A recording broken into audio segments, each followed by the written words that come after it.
ब्रेकनंतर आपलं पुन्हा स्वागत। पुण्यामध्ये शिवशाहीर बाबासाहेब पुरंदरे यांनी त्यांच्या राहत्या घरी अर्थात पुरंदरे वाड्यात शस्त्रपूजन केलं। बाबासाहेबांकडे असलेल्या ऐतिहासिक शस्त्रांचा ठेवा आपण पाहूया खास बाबासाहेबांच्याच शब्दातून।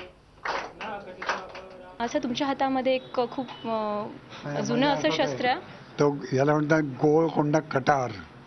म्हणजे विशेषतः हैदराबाद गोळकोंडा या भागामध्ये कुतुबशाहीमध्ये या अशा तऱ्हेचा हे अशा हत्यारं ही वापरली जात असत। याला विशेष म्हणजे वर्ण कव्हर आहे। पहा हे जे वर्ण दिसतंय हे वर्ण जे कव्हर आहे त्यामुळं ते हातात घेतल्यानंतर याच्या हाताच्या प्रोटेक्शन करता हे उपयोगी पडतं असं याचं महत्त्व आहे। याला दुधारी असते आणि तितकीच प्रभावी असते आणि कित्येकदा तलवारीनं माणसं मारली गेली आणि त्या तलवारीचा मान वाढवण्याचा तो एक प्रकारच म्हटलं पाहिजे।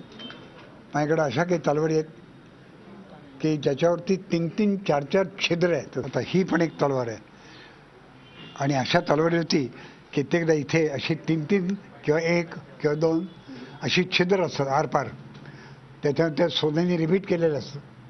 याचा अर्थ असा की जितकी छिद्र तितकी 100 माणसं मारली गेली त्या तलवारीखाली। तर माझ्याकडे एक तलवार अशी आहे की त्याला 4 छिद्र आहेत। मग याचा अर्थ आहे की त्या तलवारीखाली 400 माणसं युद्धामध्ये म्हणजे झोपलेले असत नव्हे पण युद्धामध्ये मारली गेली असाचा अर्थ आहे। ह्या तलवारीचं फार महत्त्व आहे आणि ही फार मानाची चिन्ह अशी समजली जात असत। या तलवारीचं पातं पहा, एरवी आपण अशा तऱ्हेचं पातं हे साधं पाहत नाही। आपल्या ज्या तलवारी ओळखीच्या आहेत त्या अशा कमानदार किंवा सरळ पानाच्या अशा तलवारी, पण इथं वरचा पातं भाग असायचं आणि आमच्या पुरंदरे घराण्यातली हत्यार आहेत सगळी, म्हणून याचा मला जरा जास्त आनंद आणि अभिमान वाटतो। हा पट्टा याच्यावरचं नक्षीकाम पहा, पण हे नक्षीकाम हे बाह्य आपण जे अलंकार घालतो तसे हे नक्षीकाम म्हणजे हात्याराला चढवलेला अलंकारच आहे हा।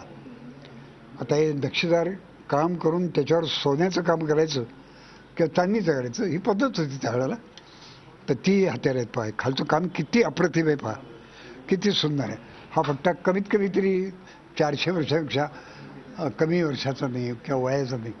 हा धनुष्यबाण आहे, हा तुर्की आहे, तुर्कस्तानचा तयारून आलेला आहे आणि हा पण नेहमी जसं वापरतो तसं वापरायचा, पण फार अप्रतिम दर्जाचा आहे, पोलादाचा आहे।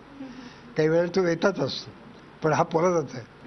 हे अरबस्थानचं राजचिन्ह आहे किंवा राष्ट्रचिन्ह आहे। तिकडे मानाचं चिन्ह म्हणून काही भेट द्यायचं असलं ना तर हे देतात।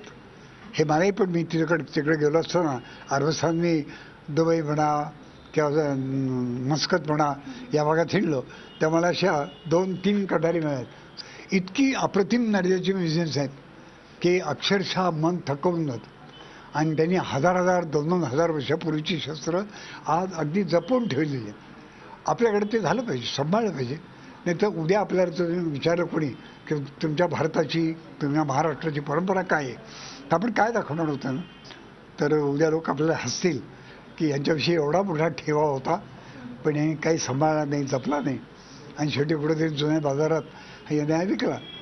तसं होता कामा नये। तरुणांना प्रेरणाही मिळाली पाहिजे आणि अद्ययावत ज्ञान, शिक्षण तेही मिळालं पाहिजे।